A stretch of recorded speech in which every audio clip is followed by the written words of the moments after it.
The afternoon sun hammered down on the Arizona territory with a fury that turned the air itself into something you could choke on. Grace Moreau sat inside the canvas-covered wagon, wedged between two other women who had stopped speaking hours ago.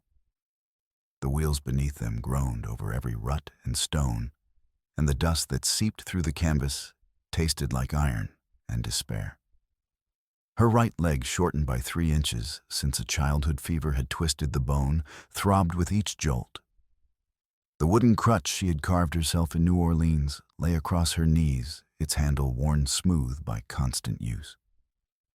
She had been promised a husband, a homestead, a new life where the past did not matter, and a woman's crooked leg would be overlooked for her willingness to work. The letter had been written in careful English on thick paper, signed by the Copper Creek Matrimonial Agency. Grace had sold her grandmother's silver crucifix to pay for passage, crossed an ocean and half a continent, and now sat in a wagon that reeked of sweat and broken promises. The woman beside her, a Polish girl named Katia, whispered prayers in a language Grace did not know. Grace did not pray. Prayer required hope, and hope required ignorance of how the world truly worked. She had already seen the way men looked at the women in New Orleans before they boarded the riverboat, the way the agency clerk had counted them like cattle and made notes in a ledger he kept locked in a leather case. The wagon hit a rut. Not a small bump, but a savage gouge in the dried creek bed, where spring floods had carved the earth and left it cracked like old pottery. The rear axle lurched sideways with a sound like breaking bones. Grace was thrown against the side of the wagon, then out through the open back as the canvas tore loose from its moorings. She hit the ground hard enough to drive the air from her lungs, her twisted leg folding beneath her, and the carpet bag she had been clutching flew from her hands. Women screamed. The driver cursed and hauled on the reins, but the horses were already bolting eyes, rolling white with terror.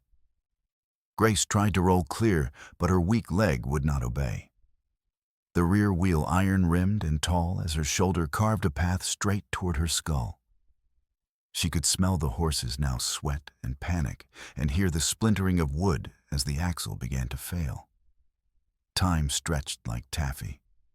She saw every spoke in that wheel, every nailhead, the shadow it cast as it bore down on her. Then the shadow changed. A rider came off the ridge at a full gallop, his mount throwing up plumes of dust that hung in the still air. He rode low in the saddle, leaning forward like a man who had been born on a horseback. He wore no hat, only a strip of leather around his forehead, with 2 black-tipped feathers tied at the back.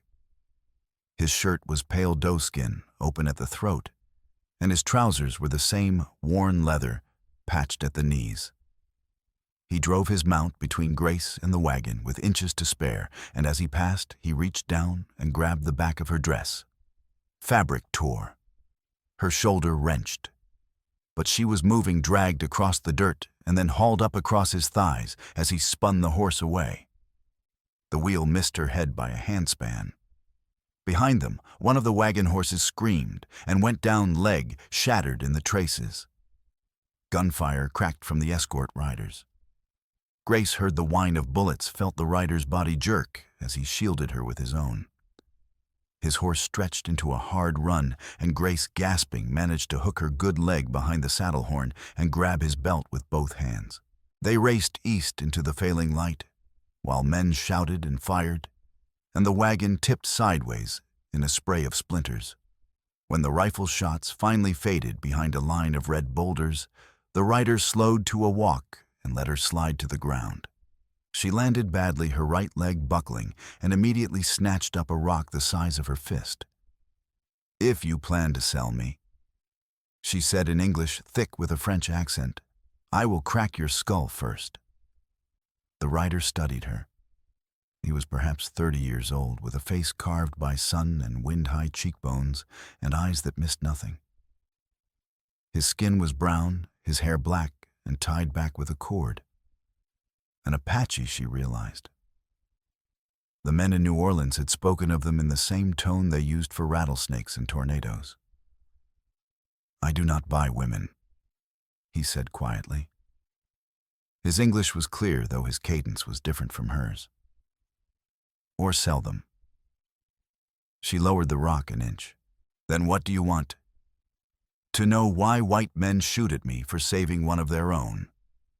She barked a bitter laugh and hurled the rock at a lizard sunning on a stone. She missed. I am not their own. I am cargo. He handed her his canteen without comment. She drank the water warm and tasting of leather and wiped her mouth with the back of her hand. When she looked up again, he was watching her with an expression she recognized not pity, but assessment, deciding if she would survive. Grace Moreau, she said, 22 years old, lied to ship like freight and discovered this afternoon that my husband does not exist. Natus, he replied. Scout when the army pays me. Apache always. 30 winters. Also lied to, though I expected it. She almost smiled. Almost. Then her face hardened. They will hunt you. They think you are a raider. They always think that, he said. He swung back onto his horse, a scarred dun gelding with intelligent eyes, and offered his hand. Can you ride if I walk? I can ride if you run, she said flatly. I am slow on foot, not helpless. He pulled her up behind the saddle, and they moved east as the sky turned the color of old blood. Behind them, Copper Creek prepared for a manhunt. The town squatted in a basin where two dry washes intersected a single street of mud and shattered expectations. The Golden Horn Saloon anchored the north end, 2 stories of raw pine with a painted sign promising drink board and matrimonial services. In the back room, the air was thick with tobacco smoke, sweat, and the sour smell of fear. Grace stood in a line with 9 other women, all recently arrived, clutching letters and contracts they could not fully read. A rancher in a stained hat prodded her shoulder, as if checking horseflesh, frowned at her twisted leg, and moved on without a word. Next, called Barnaby Pike from behind a battered desk. He was a soft man in a tailored suit, clean-shaven with a smile that belonged in a bank, and eyes that belonged in a slaughterhouse. He owned the saloon, ran the agency, and held contracts on every woman in the room. Grace limped forward. Her rebuilt boot, 3 inches of stacked leather and iron nails, scraped the floor.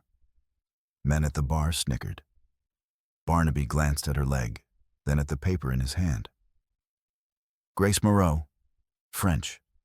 Passage from New Orleans paid in full by this agency.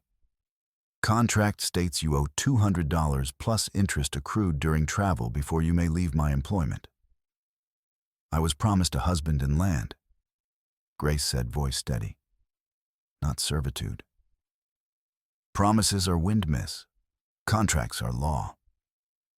He gestured to the assembled men. Any gentleman interested in assuming responsibility for her debt? A tall man in a black hat leaned against the wall, watching her with the patience of a vulture. Faithful Fred the bounty hunter. He said nothing, but his gaze catalogued every detail of her face.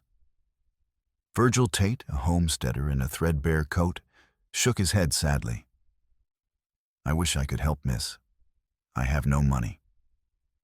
The brothel keeper, a woman named Bright Betty with painted lips and exhausted eyes, snorted. Not taking a girl who cannot stand through a Saturday night. Barnaby sighed, as if the world's cruelty disappointed him personally. Very well. House labor. She works off the debt, washing dishes, scrubbing floors. 7 years, perhaps, if she is diligent and does not break anything. Grace's hands curled into fists. I am not livestock. No, Barnaby agreed mildly. Livestock I can sell. Before anyone could respond, Barnaby stood and crooked his finger at Grace. Come, I want to assess your capabilities before we settle terms. Grace's stomach tightened, but she had no choice. She followed him through a narrow hallway, her rebuilt boot echoing on the wooden floor, to a cramped office that smelled of cigar smoke and old paper. A large safe squatted in the corner like an iron toad. On the wall opposite hung a tarnished mirror, its silver backing flaking away in patches positioned so Barnaby could see who approached his office from behind. Barnaby sat behind his desk and made a show of examining her contract, occasionally glancing up at her, with eyes that stripped away pretense. "You can read and write, yes. French and English, both. Arithmetic, enough." He nodded slowly. Grace stood with her hands folded, trying to look submissive, while her mind worked furiously. She had learned long ago that survival meant observation. Her grandmother had taught her to watch people, their habits, their patterns, the small tells that revealed their secrets. Barnaby stood and walked to the safe. As he spun the dial, Grace's eyes went to the mirror behind her. The angle was wrong to see him directly, but the tarnished glass caught a ghost of his reflection. She watched his hand move, right pause, left longer, right again brief. She counted the clicks she could hear through the floorboards. Sharp metallic snaps, each one distinct. Right click, click, click, 17. Left click after click, passing the first stop twice, landing on 33. Right again, click, click, 8. She committed them to memory the way she had memorized her grandmother's recipes by repetition and necessity. Right to 17. Left twice around to 33. Right to 8. Barnaby extracted a ledger from the safe, made a notation, and locked it again. He turned back to her with his merchant's smile. "You will start tomorrow. Kitchen work, laundry, whatever is required. If you prove tractable, we will renegotiate terms in a year or two." Grace nodded, said nothing, and limped back to the main room where the other women waited. But she carried those 3 numbers with her like stolen gold, repeating them silently with each step. 17, 33, 8. That evening, a drunk cowhand grabbed her skirt and made a crude joke about cripples. Grace drove the thick heel of her rebuilt boot into his instep with all her weight behind it. Bone crunched. The man howled and swung at her. Before his fist connected, a brown hand closed around his wrist and wrenched it backward. Natus stood between them, silent as a shadow. He had entered through the kitchen to collect his scout pay and asked Dr. Abraham Rowe, the town physician, about quinine for his people. Instead, he found this. She said no, Natus said quietly. The room went still. Every eye turned to the Apache in trail-worn leather. Barnaby's smile widened, sharp and cold. "Interfering with legal business. Sheriff Hale will want to hear about this." As if summoned, Sheriff Kensington Hale pushed through the door. He was a big man with a crooked star and a gun belt worn low. Everyone knew he belonged to Barnaby. "Apache causing trouble again," Hale drawled. "Lock him up, and the girl stays till we sort her debt." 2 deputies moved in. Natus shoved one into a card table, scattering chips and coins. The second pulled a truncheon. Grace saw the trap closing. Natus would be arrested for defending her, and she would disappear into Barnaby's kitchen until her hands bled and her spirit broke. She made her decision in the space between heartbeats. The drunk cowhand's revolver lay on the floor where he had dropped it. Grace fell to her knees, grabbed it, and fired one shot through the whiskey bottle on the shelf above Barnaby's head. Glass exploded. Liquor sprayed across the room. Men dove for cover, shouting.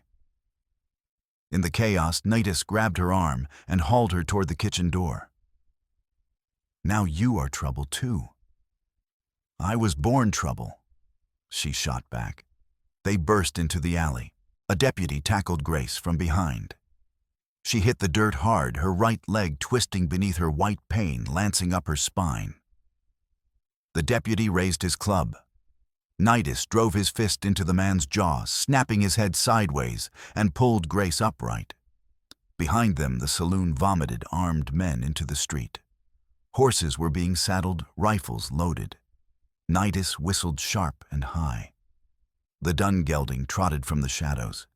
He threw Grace across the saddle, vaulted up behind her, and spurred east. They galloped out of Copper Creek under a storm of bullets, leads snapping past their heads like furious hornets. The riverbed east of town was a maze of cracked mud and hidden sinkholes. The sun had set, leaving only the pale glow of a rising moon. Nidus guided the gelding along the firmer edges, but the posse behind them had numbers and rage. A rifle cracked. The bullet tore through Nidus's left thigh, punching clean through muscle. He grunted, sagged forward over Grace's shoulder, but kept his grip on the reins. Blood soaked through his trousers, hot against her back. "You are hit," she said. "I know." His voice was tight, controlled. Pain lived in every syllable. "Can you reload while I ride?" "I can try." He pulled the carbine from its saddle boot and passed it to her. She braced the short rifle against her thigh and fumbled with the loading gate, fingers shaking. 1 cartridge, 2. The gelding lurched through a rut, and she nearly dropped the ammunition. 3 rounds. 4. The posse crested the rise behind them, black shapes against the indigo sky. "Done," she said. Nidus took the weapon twisted in the saddle despite the agony in his leg and fired 3 rapid shots. The bullets went wide, but they forced the riders to duck and scatter. Precious seconds. They reached the main channel of the riverbed, where the ground turned treacherous. Grace tried to dismount and walk to lighten the load, but when her rebuilt boot sank deep into the soft earth, her weak leg collapsed. She pitched forward onto hands and knees. Mud sucked at her palms. The posse appeared on the rim above. Rifle muzzles glinted.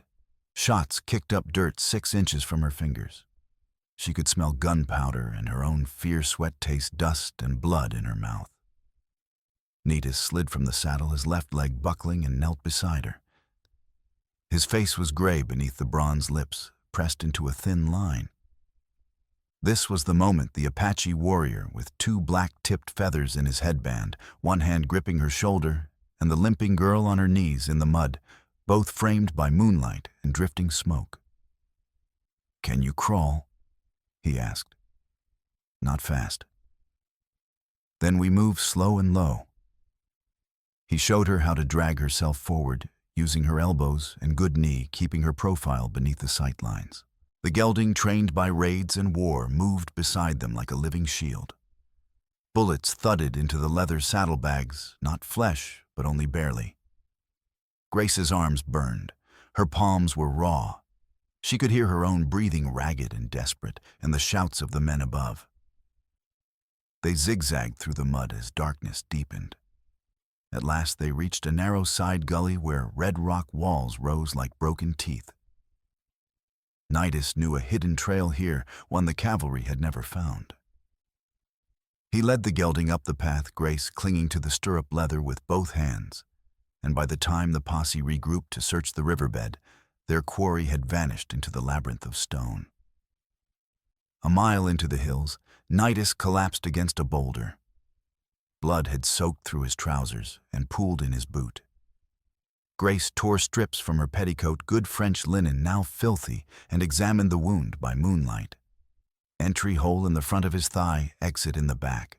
The bullet had passed clean through, missing the large vessels. "I need to wash this," she said. "Do you have water?" He gestured weakly to the canteen. Grace poured water over both wounds, letting it run clear, washing away the dirt and powder residue. She had seen her grandmother treat a farmhand who had been gored by a bull. Where the old woman had insisted on washing the wound thoroughly with clean water before binding it, saying that dirty wounds turned septic and killed more men than the injury itself. "Hold still," Grace said. She wadded the linen strips and pressed them firmly against the entry and exit wounds. Blood soaked through immediately, but she kept pressure steady. "I need to bind this tight to stop the bleeding." Nidus nodded, jaw clenched. Grace tore longer strips and wound them around his thigh, pulling as tight as she dared. The bleeding slowed to a seep. "You have done this before," he said through clenched teeth. Once, my grandmother treated a man gored by a bull. She said a clean wound has a chance to heal, but a filthy one will poison the blood and bring fever.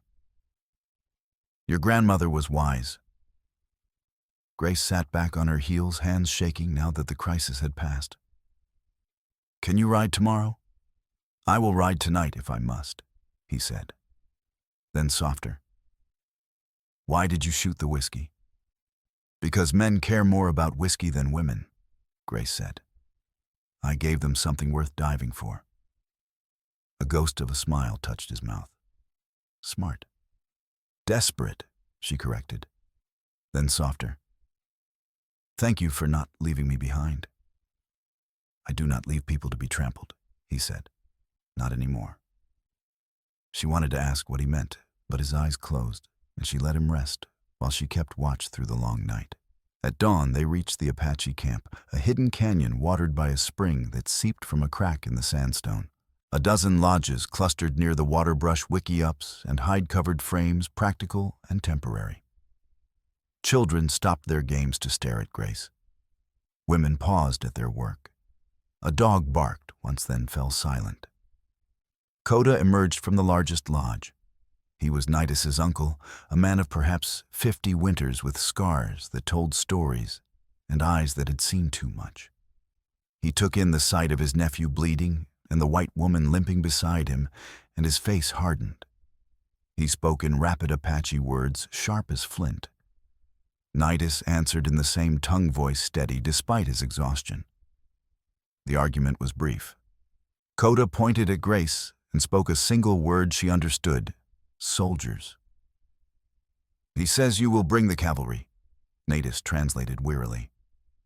I already guide them too close by scouting. Now I lead one into our home. Grace straightened as much as her twisted leg allowed. I will not betray you, she said. I swear it. Coda's daughter stepped forward. Ogun was 16, lean and quick with her father's eyes and her own quiet ferocity. Can you work? She asked in halting English. Seated, yes. I can read, write, and cipher. I can cook if you teach me your ways. Ogun glanced at her father, then nodded. Work, then. If you eat our food, you earn it. Grace spent the day grinding corn on a stone metate, seated cross-legged with her weak legs stretched out. She helped Ogun sort through a box of old army medical supplies, reading labels aloud and identifying contents. Laudanum, quinine powder, iodine tincture. Some had been traded by Dr. Abraham Rowe years before, back when he still believed the government wanted peace. By evening, Coda had not ordered her to leave, and Nidus's wound showed no signs of festering. It was not acceptance, but it was not exile. That night, sitting by the fire while Ogun stirred a pot of stewed rabbit and wild onions, Nidus told Grace what he had not said before. 3 years ago, my cousin Ayita was taken. She was 15, gathering piñon nuts with 2 other girls near the old Spanish mission. White men came, not soldiers, not settlers. Raiders. They took all 3 girls and rode south. We tracked them to a mining camp at Silver Spur, but by the time we arrived, the girls were gone. Sold, we heard. The army blamed us for the raid itself. They said we invented Ayita to justify attacking whites. Grace watched the flames. How do you know she is still alive? I do not. His voice was flat empty. But I know men like Barnaby Pike profit from women like her. And if there is any chance, then we need proof, Grace said. Something a judge cannot ignore. Nidus met her eyes across the fire. The look that passed between them was not romance, not yet. It was recognition. 2 people who had been dismissed, discarded, and underestimated, realizing they could be dangerous together. In Copper Creek, Barnaby Pike stood in his office above the saloon, staring at the wanted posters his printer had just delivered. Apache Scout Nidus kidnapping assault theft of horse. Grace Moreau destruction of property confederacy with hostile Indians. $500 reward dead or alive. Sheriff Kensington Hale leaned in the doorway, picking his teeth with a splinter. You paying that yourself, or we splitting it? I am paying you to make sure every rancher, miner, and drifter in 3 counties knows there is a dangerous Apache stirring up the immigrant women, Barnaby said coldly. Paint him as a raider. Make them afraid. Offer the reward and a bottle of my best whiskey to any man who brings them in. Hale grinned. Consider it done. Dr. Abraham Rowe heard about the posters that evening. He was a tired man in his 50s, gray-haired and sober by necessity, who had fled a scandal in Philadelphia and stayed in the West because no one else would treat Apache Mexican and white patients without distinction. He had long suspected Barnaby's agency was darker than advertised. He had treated too many bruised and sick immigrant women, heard too many stories of contracts that changed after arrival. He knew Barnaby kept records. He had seen the ledger once when treating a guard who had been stabbed in a fight. If someone could get that ledger to a judge, it would end Pike's operation. But Rowe was too old and too slow to steal it himself. He could only hope that someone with more courage and less to lose would find a way. 3 days later, a dust storm rolled across the territory, turning noon into twilight and filling the air with grit that stung eyes and choked lungs. Under its cover, Nidus and Grace rode back into Copper Creek. It was madness, but necessary. They needed supplies information, and most importantly, access to Barnaby's ledger. Grace had insisted on coming. No one expects a limping woman to be a threat, she said. I can move quietly if I must. Nidus hated the plan, but she was right. He created the distraction, walking bold as brass into the Golden Horn's main room in the middle of the storm, sitting down at a poker table with a drunk deputy and 2 ranch hands, and tossing a silver dollar onto the felt. Deal me in, he said. Men stared. Someone muttered about calling the sheriff. But the storm was howling outside, visibility was near zero, and the deputy was drunk enough to think it was funny. Cards were dealt. While they played, Grace entered through the kitchen. She had memorized the layout during her captivity, 12 steps down the hallway, 3rd door on the left. She used a key ring Nidus had lifted from a guard's belt during a scuffle earlier. The man had been too drunk to notice. The office was dark, shutters closed against the storm. Grace felt along the wall until her fingers found cold metal. The safe. She pressed her ear to the door and turned the dial, counting clicks and feeling the mechanism resist and yield. Right to 17. The dial clicked precisely, sharp and final. Left around once, twice to 33. Her hands trembled. She counted each click, each rotation. Right to 8. The final number. She held her breath and pulled the handle. The door swung open. The ledger was heavy-bound in cracked leather with a brass clasp. She pulled it out, shoved it under her apron, and turned to leave, just as footsteps echoed in the hallway outside. Grace froze. The door was partially open. A man's shadow fell across the threshold. She pressed herself against the wall beside the safe, barely breathing. Dr. Abraham Rowe stepped into the office, a medical bag in his hand. He saw Grace, immediately saw the ledger under her apron, and for one terrible heartbeat, they stared at each other. Then Rowe stepped aside, dimmed the oil lamp further, and whispered, "Go. I came to tend a man upstairs. I saw no one in this office." Grace limped past him, clutching the ledger to her chest, and slipped back into the howling storm. Nidus excused himself from the poker game, muttering about needing the outhouse, and they met at the edge of town, where Ogun waited with the horses, nearly invisible in the swirling dust. By dawn, fresh posters appeared. The reward had doubled to $1,000. Sheriff Hale formed a larger posse and sent word to faithful Fred the bounty hunter, promising him a cut of the money and immunity on an old warrant if he brought the fugitives in. Fred was a man who lived by a code he no longer believed in. He had been a soldier once, then a lawman, and now he tracked men for money because the world offered few other paths for someone whose only talents involved reading sign and shooting straight. He found their trail within a day, the distinctive drag mark where Grace's rebuilt boots scraped the dirt, the narrow hoof prints of Ogun's pony, the heavier tread of Nidus's dun gelding. But he also found something else. A scrap of paper torn from the ledger and caught on a creosote bush. On it were written names, ages, and prices, European surnames, Spanish given names, and one entry that made him stop cold: Apache girl approx. For 15 silver spur, $120. Fred folded the paper and put it in his vest pocket. He said nothing to the other men in the posse. But that night, camped under a sky thick with stars, he sat apart from the fire and thought about justice and what it meant to be a man who hunted people for money while slavers walked free. The next morning, he began to ride slower. He pointed the posse toward trails that led nowhere. He claimed to lose the sign in rocky ground. And when the others grumbled, he shrugged and said tracking was an art, not a certainty. They believed him because he was faithful Fred, and everyone knew he was the best. What they did not know was that he was buying time for the fugitives he was supposed to catch. In the canyon, Grace and Nidus spread the ledger open on a flat rock, while Ogun kept watch from the rim. The pages were filled with neat, cramped handwriting. Column after column of entries, names, ages, countries of origin, prices paid, destinations sold to.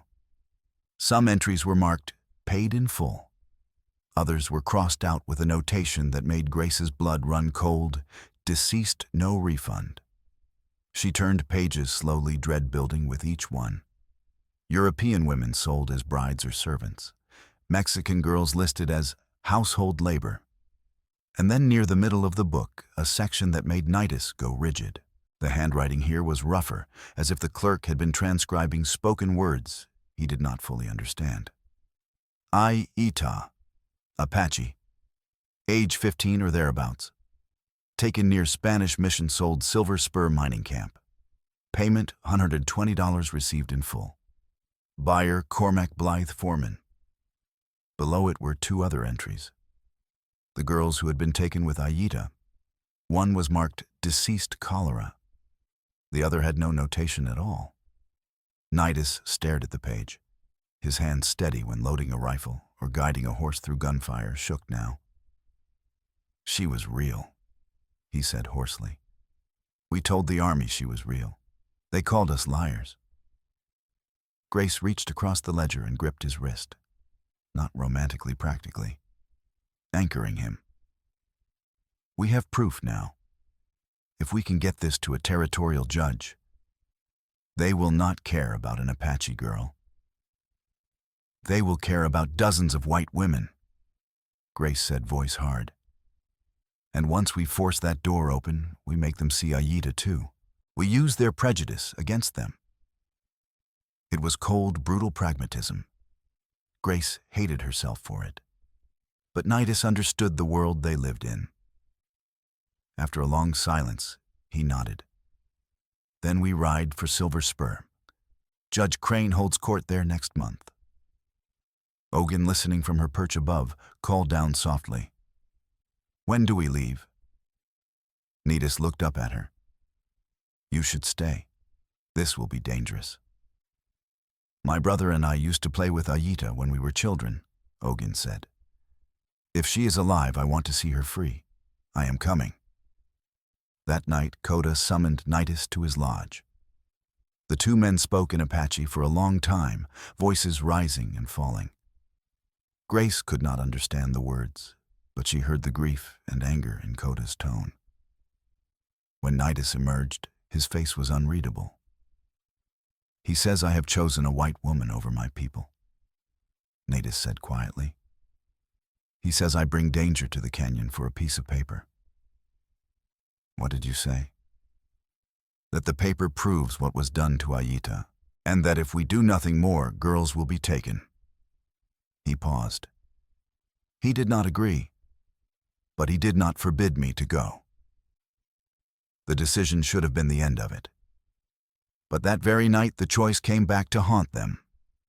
Barnaby had hired 8 men drifters claimed jumpers, the sort who asked no questions if the pay was good, and sent them into the hills to flush out the Apache camp. They were not skilled trackers, but they were numerous and loud. They rode close to the canyon just after midnight, and Koda's sentries heard them coming in time to wake the camp. What followed was chaos. The hired men, seeing movement in the darkness, opened fire. The Apache returned shots. A man screamed and fell from his horse. Another was hit in the shoulder. The raiders broke and fled, but not before one wild bullet, fired blind in panic, struck Naiche Koda's youngest son. The boy was 12 years old. The bullet hit him in the chest. He died in his father's arms as the first light of dawn broke over the canyon. Koda turned on Naitis with a grief so raw it was almost a physical thing. "Your white woman and her paper brought this," he said, voice breaking. "You guide the army to our doors. You bring her here, and now my son is dead. Take her and go before I lose anyone else." Ogun knelt beside her brother's body face, wet with tears, and said nothing. But when Naitis began to gather his gear, she stood and said quietly, "I am still coming with you. Naiche would want Ayita found." Grace, packed in silence, gilt a stone in her chest. She had not fired the shot, but the chain of events had started the moment she grabbed that revolver in the saloon. Cause and effect, action and consequence. A 12-year-old boy dead because of choices she and Naitis had made. They left the canyon at dawn, 3 riders and a pack mule carrying the ledger. Behind them, the sound of morning songs rose into the pale sky. Virgil Tate's homestead was a soddy and a corral carved out of the prairie where the grassland gave way to broken stone. He met them at the fence with a shotgun, then lowered it when he recognized Naitis. "You are either very brave or very foolish," Virgil said.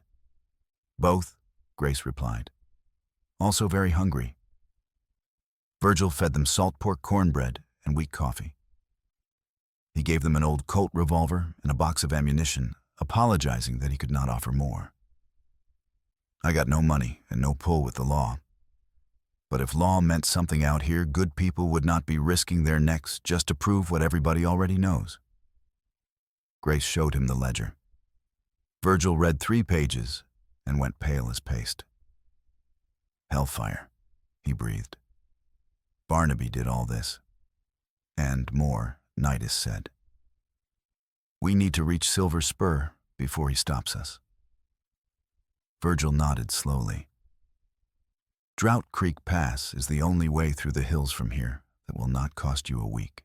But I heard Wolf Darrow is driving a herd through tomorrow. If you get caught in that gorge with 1,000 head of spooked longhorns—" He did not need to finish. They all knew what a stampede could do. "We have no choice," Grace said. "Every day we delay, more women suffer." Virgil walked them to the horses and gripped Naitis's hand. "You come back alive, I will stand witness at that trial. I will tell them what I saw." "If we come back alive," Naitis said, "you will be the first to know." Faithful Fred caught up to them at a narrow wash 10 miles east of Virgil's place. He sat his horse on the rim above rifle, resting across his saddle, and called down. "Grace Moreau, Naitis, I am supposed to bring you in." Grace, seated on a rock with her bad legs stretched out, looked up at him without flinching.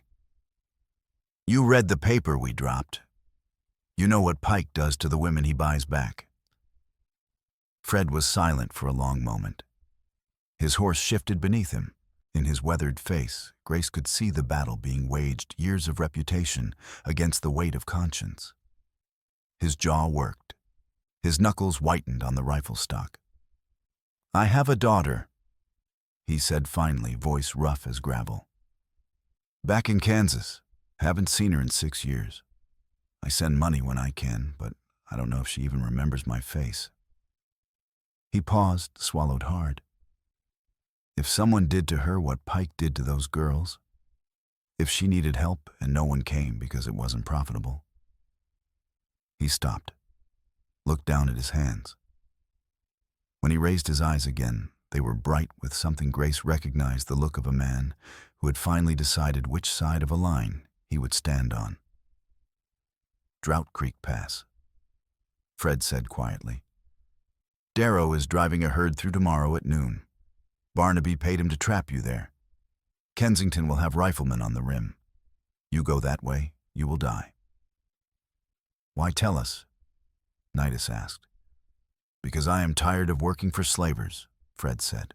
And because maybe if you get that ledger to Judge Crane, my daughter will grow up in a world that is just a little bit less rotten than this one. While they spoke, Ogun moved like a shadow through the rocks, circling behind Fred's position. She had slipped away during the conversation, silent and unseen. Now she crouched on a boulder above and behind him, arrow nocked ready to shoot if he made a hostile move. But Fred simply tipped his hat. There is a side canyon quarter-mile before the pass opens up. If you can reach it before the herd comes through, you might survive. He turned his horse, then paused. I will ride back and tell them I lost your trail.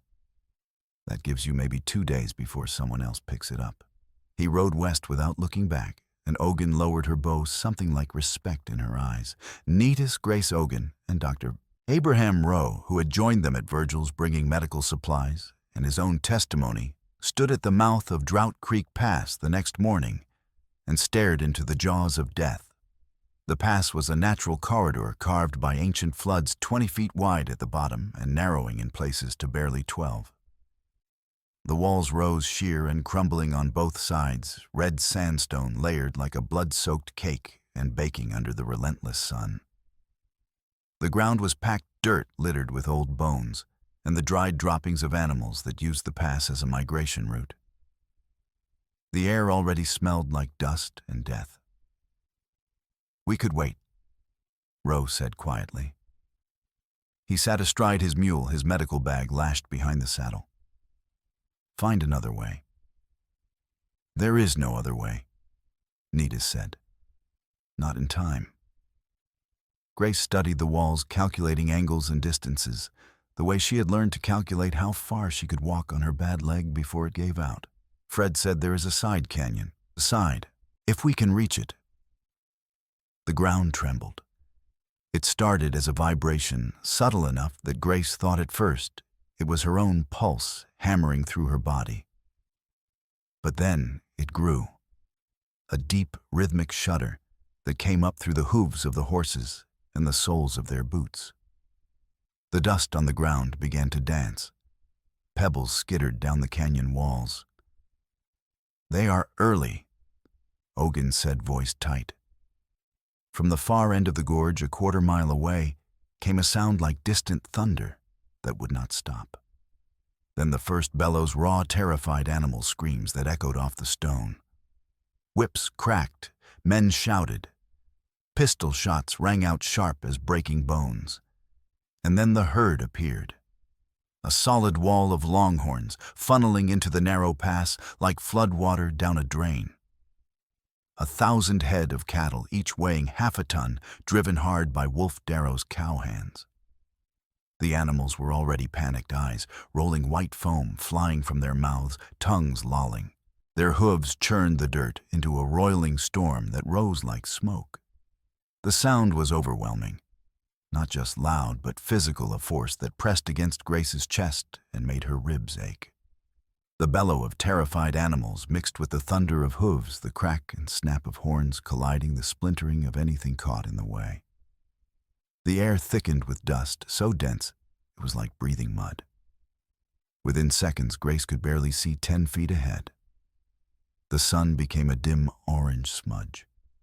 The world contracted to a suffocating brown haze that burned her eyes and clogged her nose and throat. The smell hit her like a fist. Manure thick and gagging, sweat animal and human. The raw musk of cattle pushed past all endurance. And underneath it all, the sharp metallic tang of fear, not just the animal's fear, but her own flooding her mouth with the taste of copper. "Right," Nidis shouted. "Stay against the right wall." They spurred forward, racing ahead of the stampede. The gelding stretched into a gallop, muscles bunching and releasing beneath Grace's legs. Ogun's pony-matched pace nostrils flared. Roe's mule struggled to keep up, ears pinned flat against its skull. The ground shook harder. Grace could feel it in her teeth now, a rattling vibration that went straight to her bones. Behind them, the herd gained ground, with terrifying speed. The rumble became a roar, a physical assault that made thought impossible. Grace looked back and immediately wished she had not. The stampede filled the pass from wall to wall, a churning mass of hide and horn that devoured everything in its path. Individual animals were lost in the chaos. She could only see the leading edge, a line of wild eyes and tossing heads and sharp horns that caught the filtered sunlight and threw it back like knives. The cattle were so tightly packed, they were climbing over each other, trampling the fallen, creating a rolling wave of flesh and bone and desperate momentum. The dust was blinding now. Grace's eyes streamed. She could not stop coughing. Each breath was half air, half dirt. She pressed her face against Nidis's back, trying to find clean air in the hollow between his shoulder blades, but there was none. Rifle shots cracked from the rim above. Barnaby's men positioned, just as Fred had warned. Bullets sparked off the rock walls, ricocheting in unpredictable angles that whined past their heads. One grazed Ogun's shoulder, drawing a line of blood, but not slowing her. Another struck the mule's pack, tearing through canvas and spilling medical supplies. "There," Nidis pointed to a narrow gap in the right wall, barely visible through the dust. The side canyon Fred had mentioned. "Go!" Ogun reached it first and vanished into the opening like water down a crack. Nidis drove the gelding after her, Grace clinging desperately, her rebuilt boot bouncing uselessly against the stirrup. They scraped through the gap with inches to spare the walls so close Grace could have touched both sides at once, rough stone tearing at her sleeves. Behind them, Dr. Roe's mule balked at the narrow entrance. The animal planted its feet, ears, flat eyes, rolling with terror at the approaching thunder. Roe spurred and kicked, but the mule would not move. It stood frozen, every muscle locked in panic. "Come on!" Grace screamed, her voice lost in the roar. Roe made his decision. He dismounted, slapped the mule's rump to send it fleeing into the dust, and ran for the gap on foot. His medical bag bounced on his hip. His boots slipped in the loose dirt. He was 53 years old, gray-haired and soft, from years behind a desk, but he ran like a young man with death at his heels. He was 10 steps away when the front edge of the stampede hit him. A longhorn caught him with a tossing horn, not a direct gore, but a glancing blow that lifted him off his feet and threw him sideways. He hit the ground hard, rolled once, and the herd was upon him. Nidis moved without thinking. He slid from the gelding, grabbed the rope from his saddle, and looped it around his chest. "Hold the horse," he shouted to Grace and Ogun. Then he lunged back into the pass. The world was hell. Cattle surged past on both sides, a river of maddened flesh. Hooves slammed the ground inches from Nidis's head, each impact sending up a spray of dirt and stones.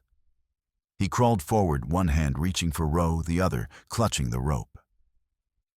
The dust was so thick he moved blind, navigating by touch and desperate hope.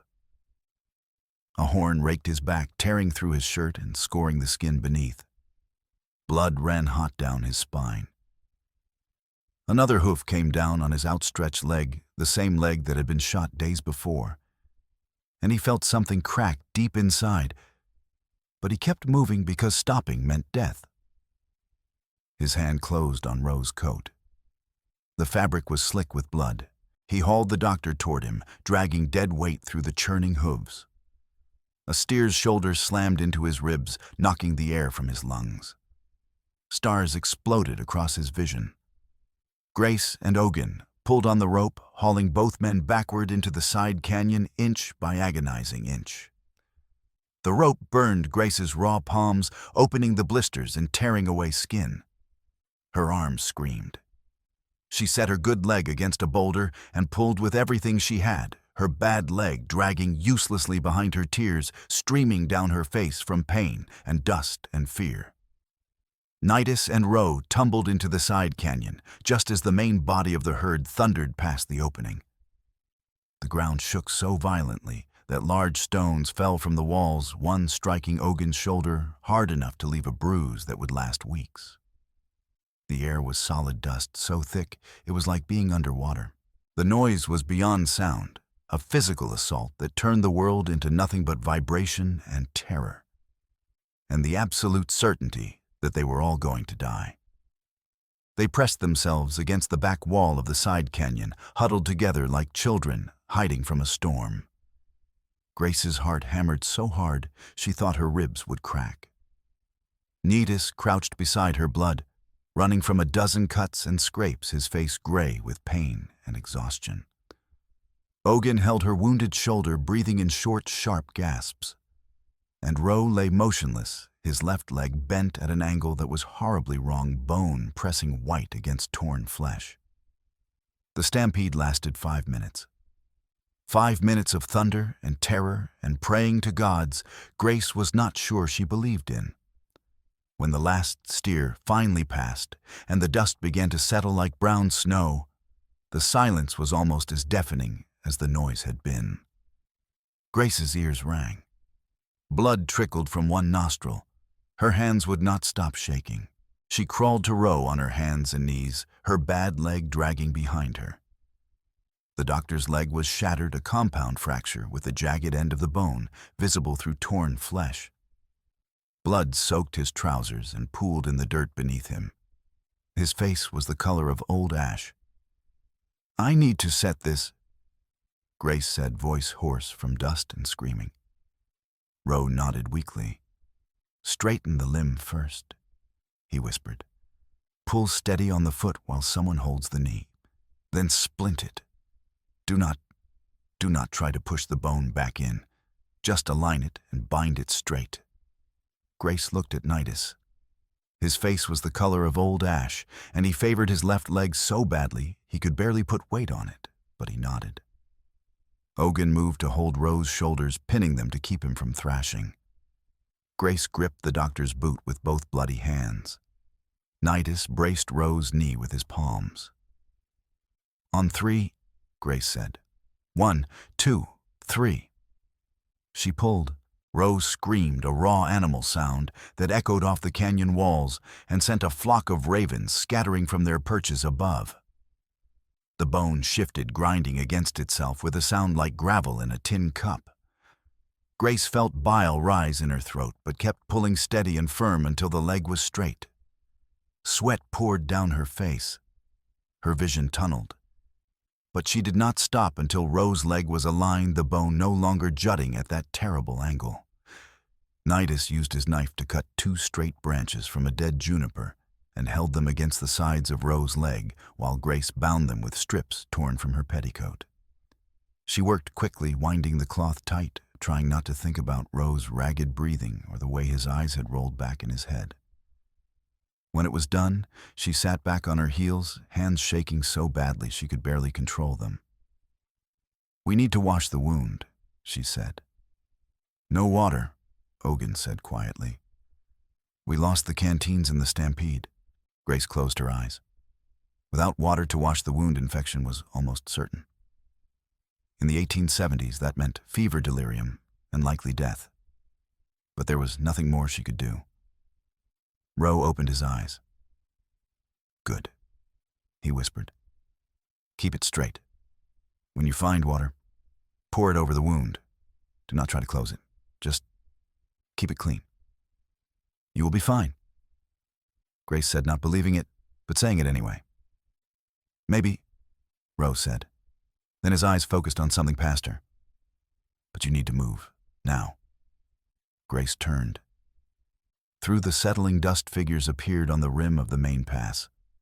Barnaby Pike Sheriff Kensington Hale, and 3 hired guns. They picked their way down the crumbling slope, confident now that the stampede had done their work.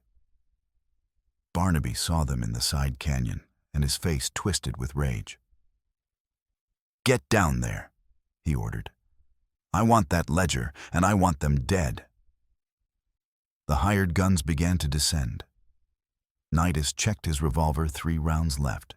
Ogun had 5 arrows. Grace still had the pistol she had taken earlier, but she had never learned to shoot accurately. "We cannot win a fight," Nidus said quietly. "Then we do not fight," Grace said. "We make them fight each other." Roe, barely conscious, whispered something. Grace leaned close.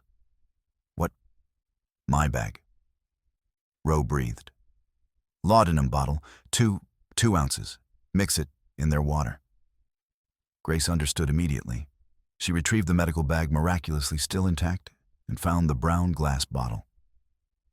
But they had no water to mix it with, and no way to get close enough to the men to administer it. Unless. Grace looked at the canyon walls, at the precarious slope the gunmen were descending, at the loose scree that shifted under their boots. An idea formed, desperate, dangerous, but possible. "Ogun," she said. "Can you climb?" The girl nodded. "Then take this." Grace pressed a handful of small stones into Ogun's palm. "Climb above them. When I signal, start a rock slide. Not big enough to kill, just big enough to panic them." While Ogun scrambled up the far wall, silent as smoke, Grace and Nidus positioned themselves at the mouth of the side canyon. They had to buy time, had to make the gunmen hesitate long enough for help to arrive. Help that might never come. But then from the rim of the pass, a rifle shot rang out, not aimed at them, but at the descending gunmen. One of the hired men screamed and grabbed his leg, tumbling down the slope in a spray of dirt. Faithful Fred stood on the rim, rifle in hand. He had followed the posse despite his promise, unable to fully walk away. Now he faced the moment he had been dreading, the moment when conscience and reputation collided head-on. Sheriff Hale raised his pistol toward Fred. "You are a dead man bounty hunter." Fred's hands tightened on his rifle. In his weathered face, a lifetime of choices played out in seconds. He had built his reputation on being reliable, on finishing the job, on never letting a bounty walk away. That reputation was his livelihood, his identity, the only thing that separated him from the drifters and failures who populated the frontier. But he had also read that ledger page. He had seen the names and ages and prices. He had thought about his daughter in Kansas, growing up in a world where men like Barnaby Pike could buy and sell women without consequence. He looked at Grace, a limping girl who had shot a whiskey bottle and started a war. He looked at Nidus, an Apache scout, who had saved a stranger and paid for it with blood and bullets. He looked at Ogun, a 16-year-old girl clutching a bow, fighting for a cousin she might never find. And he made his choice. "No," Fred said quietly. "You are." He fired. The bullet took Sheriff Hale in the shoulder, spinning him out of the saddle. Hale screamed and clutched the wound, blood spurting between his fingers. One of the remaining hired guns raised his rifle toward Fred. Ogun, from her perch above, sent a cascade of stones down on the men below. The rock slide was not large, just enough to force them to scramble for balance to divide their attention. In that moment of chaos, Nidus and Grace moved. Nidus, despite his injured leg, lunged forward and tackled one gunman. They rolled across the ground, grappling for the rifle. Grace aimed her pistol at Barnaby Pike, her hands shaking so badly she could barely hold it steady. "Drop it," she said. Barnaby laughed, high, shrill, the sound of a man who had lost control. "You think one ledger will change anything? There are men in every territory doing what I do. Judges on the payroll, marshals who look the other way. You are a crippled French girl and a broken Apache scout. No one will listen." "Then we will make them listen," Grace said. Barnaby drew a concealed derringer from his vest. Grace fired. The recoil nearly dislocated her shoulder, and the shot went wide, but it was close enough to make Barnaby flinch. In that instant, Ogin's arrow took him through the hand, pinning it to his own thigh. He screamed and dropped the derringer. The remaining gunmen, seeing their employer wounded and their sheriff bleeding, broke and ran. Faithful Fred let them go. He climbed down from the rim, his face lined with exhaustion and something that might have been relief. "I will take them in," Fred said, gesturing to Barnaby and Hale, "and I will testify." "You will lose everything," Nidus said. Fred looked at him for a long moment. "Maybe," he said, "but I will be able to sleep at night. That is worth something." They tied Barnaby and Hale to horses and began the long ride to Silver Spur. Rowe, barely conscious, was strapped to a makeshift travois. Every jolt made him groan, but he held on.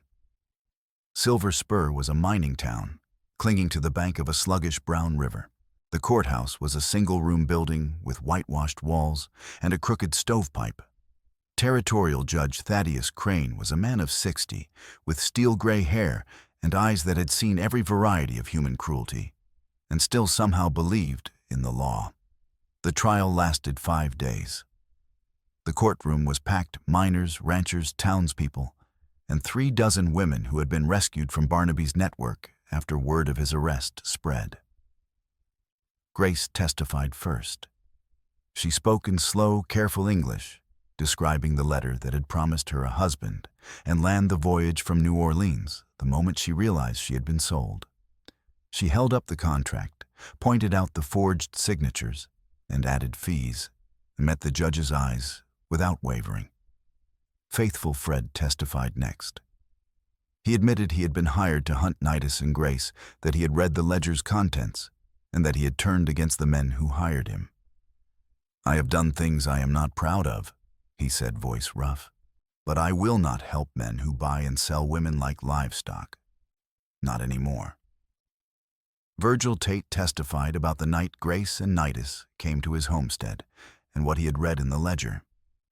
Ogin testified about the raid that took Aida, about the lies the army told about her brother's death at the hands of men hired by Barnaby Pike. Finally, Nidus stood. He spoke quietly without anger, describing Aida's disappearance, the army's dismissal, the years of searching. He held up the ledger open to the page with Aida's name and read the entry aloud. "You can dismiss me, because I am Apache," he said to Judge Crane. "You can say my people lie, that we invent grievances to justify violence. But you cannot dismiss them." He gestured to the benches packed with women. "European, Mexican, Apache, we are all here because Barnaby Pike believed no one would care what happened to us." Judge Crane read the ledger in silence for 3 hours. Then he issued warrants for the arrest of every buyer, every partner, every man whose name appeared in those pages. He granted some legal protection to Nidus's Apache band in exchange for further testimony about the raiders who had worked with Pike. He ruled that all contracts signed under false pretenses were void and that the women were free. Barnaby Pike was sentenced to 15 years in territorial prison. Sheriff Hale received 10 years. The buyers whose names appeared in the ledger were arrested one by one over the following months. It was not justice in any pure sense. No courtroom could return the years those women had lost, or bring back Ogin's brother, or heal Dr. Rowe, who survived his injuries but walked with a cane for the rest of his life. But it was a crack in the wall, and through it, light entered. After the trial, Virgil Tate filed a petition for a parcel of land along the trail near Copper Creek. He wanted to build a way station, a place where travelers, especially women, could rest without fear. Judge Crane approved the petition and signed the deed with 3 names as joint owners: Virgil Tate, Grace Moreau, and Nidus of the Apache. 8 months later, The way station stood complete. A low building of adobe and rough-cut timber with a wide porch and a painted sign that read, "Halfway House, Rest and Water. No women for sale." Grace oversaw the place with a metal brace on her right leg, designed by a blacksmith in silver spur, based on sketches she had drawn herself. It did not erase her limp or her pain, but it gave her balance and freed her hands. Her old crutch leaned by the door, a reminder of where she had been, rather than what she could not do. Inside, women worked. Some had been rescued from Pike's network. Others were Apache trading herbs and woven baskets for flour and salt. A few were simply travelers who had heard that a place existed where a woman could sleep without barring the door. Children ran through the yard shouting in 3 languages. Ogun taught them to shoot with a small bow, her face still shadowed by grief, but healing slowly. Faithful Fred kept a room at the way station and worked as a guard protecting women traveling the trail from men who thought them easy prey. Dr. Rowe practiced medicine from a small office in the back, his shattered leg healed but stiff. At sunset, Nidus rode in from the south. He had been gone 4 months tracking the mining camps that had bought women from Pike's ledger. His clothing was trail-worn, his face leaner, but his eyes were lighter than they had been. He dismounted with a slight limp that matched Grace's. Together, they walked along the porch, and their strides matching without effort, a rhythm built over miles of hard ground, learned in the space between bullets and trust. "I found her," Nidus said quietly. Grace stopped walking. "Ayita." He nodded. "Alive, working in a laundry in Tucson. The mining camp sold her when the silver ran out." His voice was tight with emotion, held barely in check. "She is coming here. Ogun and I will ride south next week to bring her home." Grace reached out and took his hand, not romantically, but as a gesture of shared relief, shared grief for what had been lost and could never fully be recovered. His fingers closed around hers, warm and calloused. "You did it," she said. "We did it," he corrected. They stood like that for a long moment, watching the sun set over the desert and paint the sky gold and crimson. Behind them, the way station hummed with life women's voices, the ring of a hammer, the clatter of dishes, the laughter of children. Ordinary sounds. Survival sounds. The sounds of a world slowly, painfully becoming more just. After a while, Nidus turned to face her. He moved slowly, giving her time to step away if she wished. She did not move. He lifted his hand and pressed his forehead to hers, a gesture of respect and partnership, not passion. They stood like that, breathing the same air, while the desert cooled around them and the first stars appeared overhead. "You walked right into my heart," he said softly. "The day you fired that whiskey bottle and started all this trouble." She laughed, quiet and surprised. "I thought you said I was trouble." "You are," he agreed. "The best kind." When he rode out a week later to bring Ayita home, Ogun beside him and Hope riding with them both, Grace watched from the porch until they disappeared into the distance. Then she turned back to the way station, to the women who needed her, to the work that was never finished, but always worth doing. No miracles, no grand speeches, just a limping girl, an Apache warrior, and a ledger full of names that had forced the wild edge of the West to make room, however grudgingly, for something better.